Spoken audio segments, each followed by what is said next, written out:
everyone. Waheguru Ji Ka Khalsa, Waheguru Ji Ki Fateh.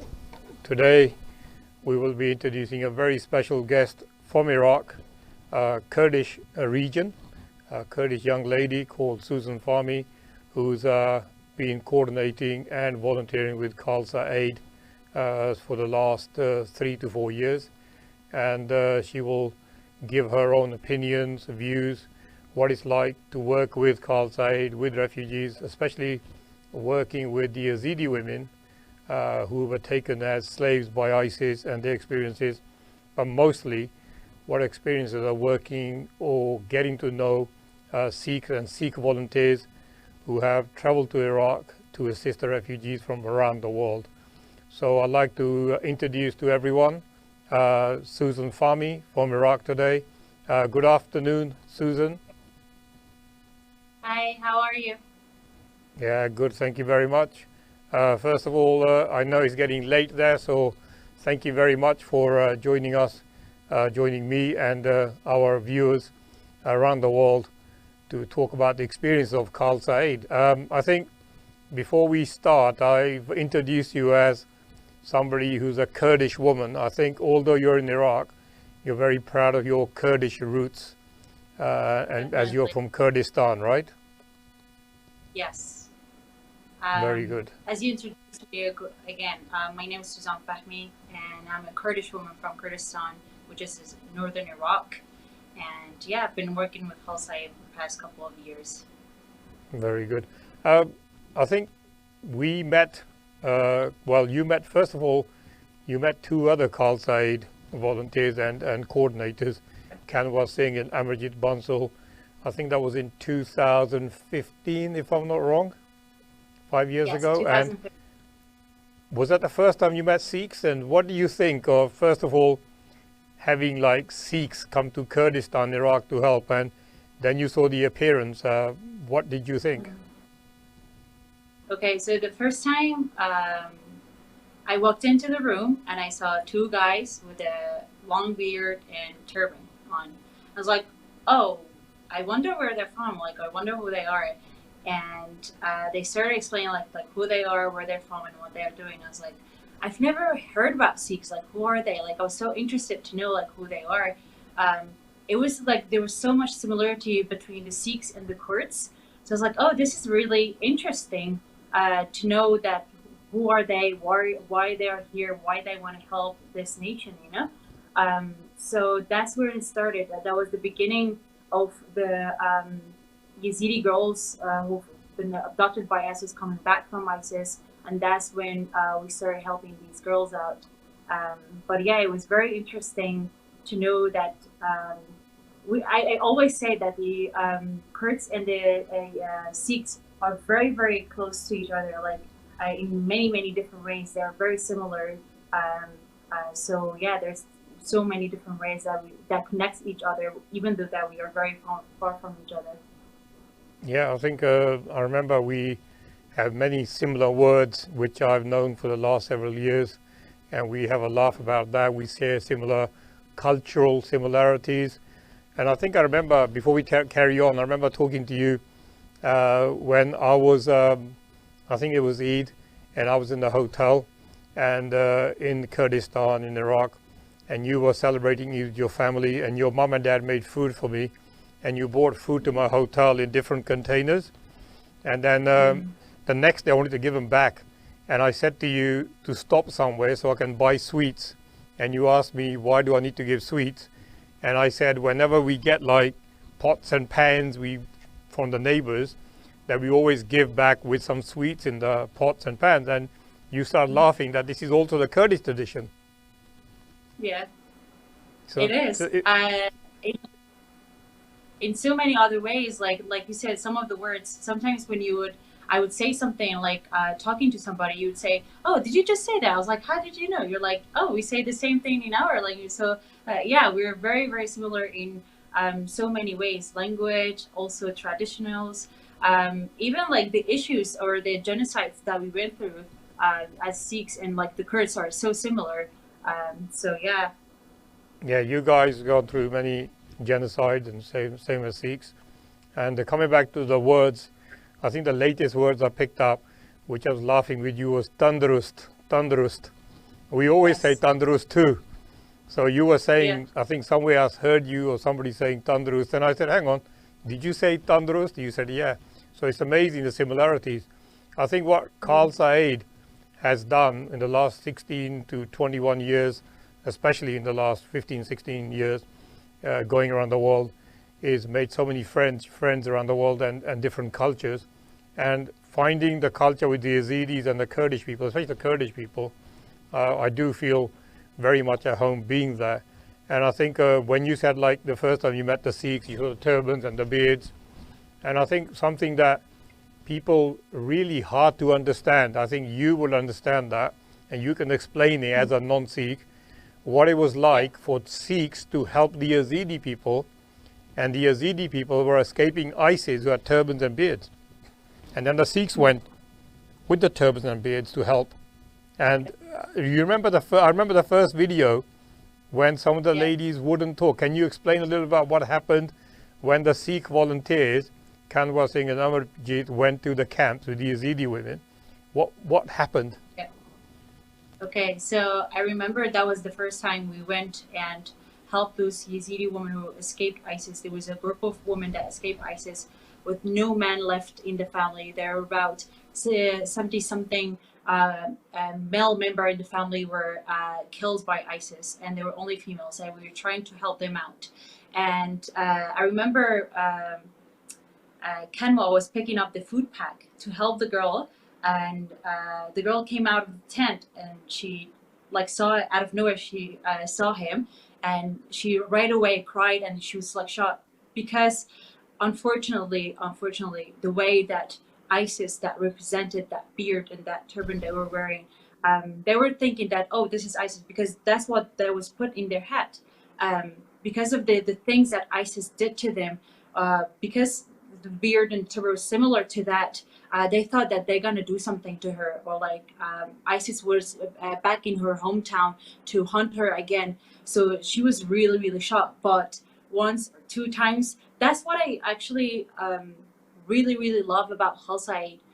Since 2015, every single month until now is June 2020, every single month they've been to Iraq and helping the people. So this is a way of them that created trust with the Yazidis, because unfortunately, most of the agencies, or the big organizations that were coming, they would give them, do a report about it, or fill up a form, and they would go, not come back. And that, that trust was gone between the helpers and the victims. So, but with Khalsa Aid, that wasn't there. Every time I go, they're like, oh, of course, it's Khalsa Aid again. They never left them. That's the important thing. Khalsa Aid did not leave these people behind. They always support them.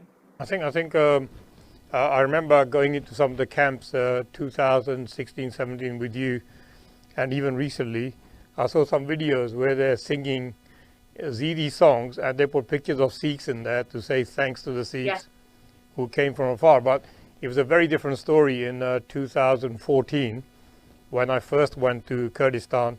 The older generation in the refugee camps were very scared. They said, we don't want this guy, this image here, please tell him to go. The younger generation were explaining, these are Sikhs.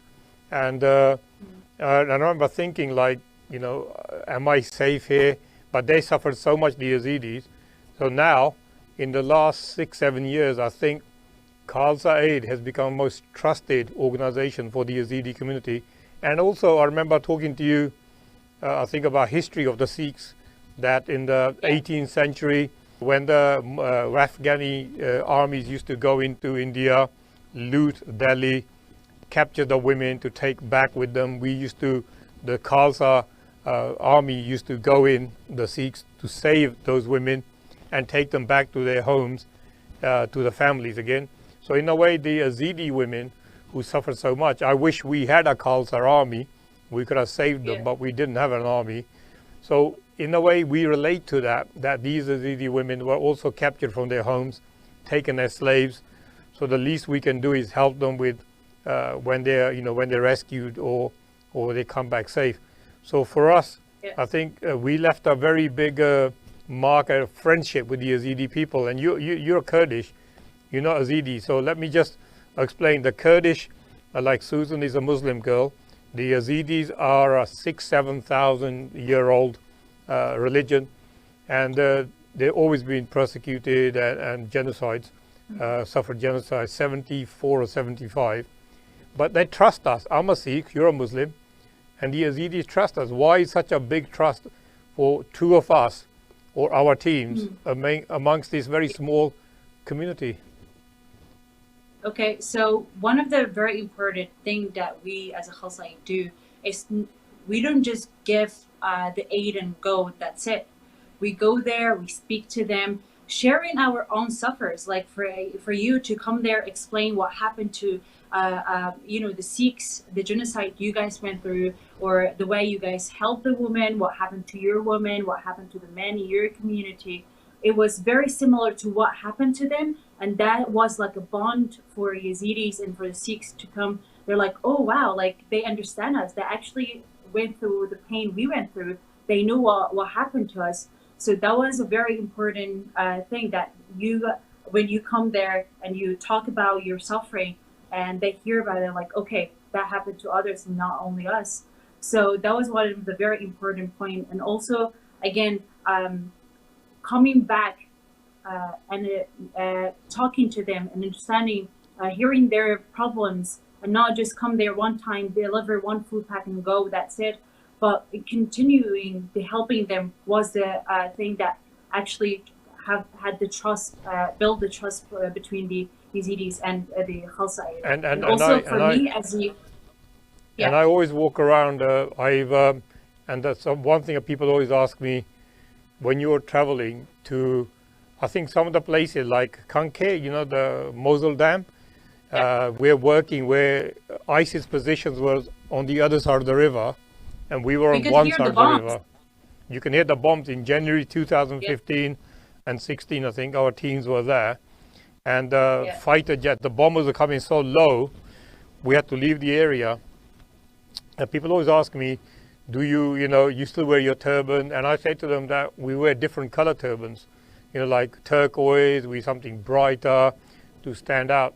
And for me, I do feel very welcome by the Kurdish community in Dohuk and other places.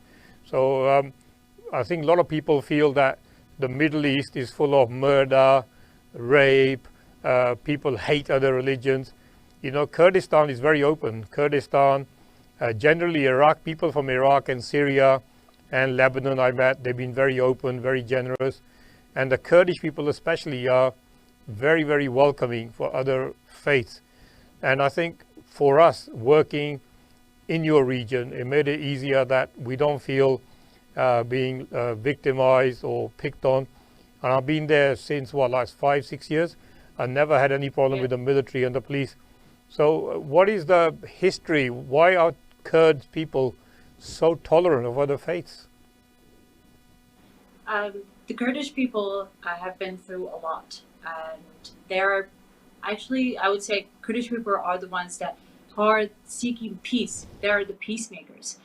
In Kurdistan, if you come and look at it, we have people living in the neighborhood from different religion, different backgrounds. It doesn't matter we have the Christian, we have the Yazidis, we have the Khalsa, we have the Turkmens. All of us are living in one place, which is called Kurdistan, and they're living peacefully together. Many people would ask me sometimes, like, oh, you're Muslim, how you work with the Yazidis? I'm like, that's what media has created about the region. That's what media is showing you. Me, as growing up, I went to their feast and they were coming to my feast. I would go to their, knowledge, they would come to my feast. These were like normal. Until now, it's normal, but that was because first, the media shows the opposite, and second, when ISIS did affect the relationship at the beginning, but then, of course, like working on that relationship again and working with NGOs like Khalsa Aid to build this relationship again, is have made a huge change. And like I said, Kurdish people are always they have a big heart, I would say. They always seek peace. They always, especially, like you said, you always feel welcome. That's what Kurdish people are like. If you're a stranger in Kurdistan, they will right away, everybody's going to welcome you because you're a stranger. They know that, you know, they will protect you actually from any harm if it happened. Yeah, I mean, I'd always feel very welcome, and I look forward to my visits because your family, your sisters help us, your brothers help us, and eating with your family, relaxing at the end of the day, and I think that made some amazing friendships across many places with families and friends, but also with the restaurants as well. And I think I would ask any Sikh who wants to know what love for a stranger is to visit Kurdistan, because I always feel that it's one of the places on earth that really I do feel very safe walking in the streets, although it's a region where there's conflict. But you know, the people like Susan's family, the friends, the restaurants is amazing and a beautiful place. And Susan, also during your last 4 or 5 years, you learned about Langar, right? What Langar is. What do you think of the Langar concept, and how does it? A lot of people say to us, why do we do Langar for people who are not Sikh? But Langar is for everyone. How has Langar helped people in the last, especially since last year? How do you think Langar has helped in many ways on the border and other places? What would you say to the Sikh people about the Langar concept? When I first heard about Langar, I was like, wow, like you guys feed, because I heard like you guys feed like thousands of people a day. I was like, what a great thing. There's so many people there that goes a day with no food. And to have a place to go to and just to have a meal, that is so important, especially in Kurdistan region. We have so many refugees. We have around 2 million refugees here. And one of the projects that we did this year, last year, sorry, in 2019, in October, when the Kurdish Syrian refugees escaped Syria, that was the first meal they would get on the border, a very hot meal they hadn't been eating for like 2 days, 3 days. You know, that was the first fresh meal they would eat. They were so grateful for it, and it was just a soup, lentil soup, and bread. But that was so important to them. That was also one of the reasons that many refugees didn't have health issues because of Langar, because there was Langar. Langar for me, I think, to some people, they might think, oh, it's just the food, you know. But for so many refugees, for so many people who do not have a meal a day, that is what they're looking for. So Langar is one of the most important thing that also we did this year in Mosul, that there were some families didn't have iftar for Ramadan. Iftar is one meal a day you eat. Some of them didn't have iftar, and for Khalsa Aid to do iftar meals in Mosul in such a difficult times, like even in conflicts and also the COVID-19 coming up, it was really difficult to do. But we made sure that these people are fed. So please, I would say a message from me to the Sikhs around the world that Langar is very important, and many people are looking forward to this meal. So yeah, please don't stop the Langar, and hopefully other faith will do Langar as well, because it's amazing. It's such a rewarding thing to do. Yeah, I mean, I think I remember walking in the camps last year, the refugees from Syria. It was an amazing feeling that we could feed thousands and tens of thousands. And I think up to today, from last October, we must have dropped 200 tons, 250 tons of food for the Syrian refugees. And I remember we were feeding. I remember the senior guy Sorry. from BCF officer said that, like what you said, the Langar provided them with great healthy food to keep their health intact during very difficult time.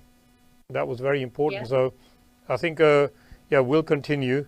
I want to say thank you from everyone for being there with Khalsa Aid.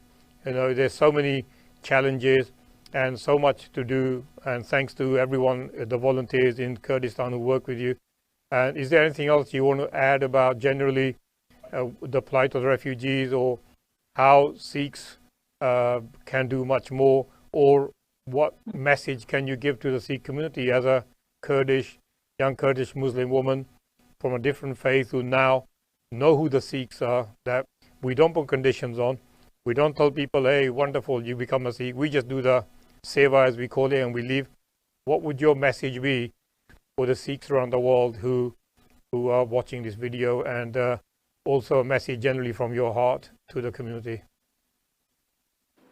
First of all, I just want to say clear one thing. It was for me as a Kurdish woman living in a male society. I would say Khalsa Aid gave me a role that it changed the way some of the men were looking at the woman. So for me, that was one of the huge steps that I would be forever grateful for Khalsa that gave me this role to run their projects in Iraq that men thought I would not do, or like the society that I would not do as a woman. So that was one of the big steps that other women in my community are going after, because if I did it, I think they will do it all as well. So that was one of the amazing thing that Khalsa Aid did for me. Second, for the Sikhs around the world, I just want to say that Khalsa Aid past 5, 6, 7 years, they have changed lives. Yeah, when I say life, I say literally they have changed lives, because we had some cases that they were suicidal cases, and because of their help, because of your donations, right now the woman's still taking care of her kids. That's how important this help is. You guys are not just donating toward, we might think it's just a food pack and that's it. We might think it was just this, but it's more than that. It's not just that. So please keep your donation going, because we are the hope for some of the people who are now in the refugee camp. We are their only hope. So if we don't exist there, they will lose everything. So please keep your donation going.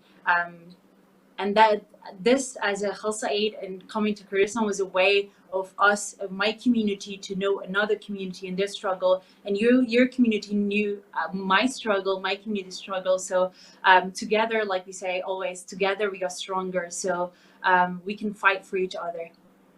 I mean, that means a lot. You reminded me of something very quickly. Time is going, but I remember the case about 3 years ago when a Yazidi woman with 2, 3 young kids, you reached out for us, said, can we give her a food parcel? And we gave her the food parcel that night. And a week later, you found out that night, if she didn't get food, she was going to kill herself and her children, because her husband was still kidnapped by ISIS. She was alone. She had no food. The kids were hungry. She was hungry. She just gave up. And by chance, you found the family. You gave them a big food pack. And it's only, like I said, only a week later, you found out that you were very upset that if she told you the story that if you hadn't come that day with the food, she was going to kill her kids and herself. There's so many stories like this where we're changing lives. And I think we can only do this with wonderful people like yourself in the front. We have so much more to do. I want to say a big thank you from our community, Susan and Khalsa Aid, for being there to you, your family, your friends, who all help out in this disaster. Even now in the recently, it's your friends and your sisters helping out, Vian, Helen, everyone who are helping. Thank you very much. And we will continue to change lives. Thank you so much for your time. And there's so much more to do. And there's still thousands of refugees. And it's, I think people need to know it's very, very hot to work in the region. So thank you for what you do in this very uncomfortable heat. And hopefully with the lockdown lifted in the next few weeks or months, we'll come to Iraq again. Thank you, Susan, for everything. And we will speak again soon. Thank you. Have a good day. Bye-bye. And you. Bye. So that was Susan Fahmy, the Khalsa Aid Iraq coordinator. She's taking care of operations in Iraq, aid operations for Khalsa Aid. And it's wonderful to see young women in the Middle East leading aid operations and organizations. And I wish Susan all the best. And I'm sure we'll have many more individuals like Susan coming to the front line to assist us and humanity. Thank you very much for watching this video. Please share and hopefully get your family and friends to watch too. Until next time, thank you. Waheguru Ji Ka Khalsa, Waheguru Ji Ki Fateh.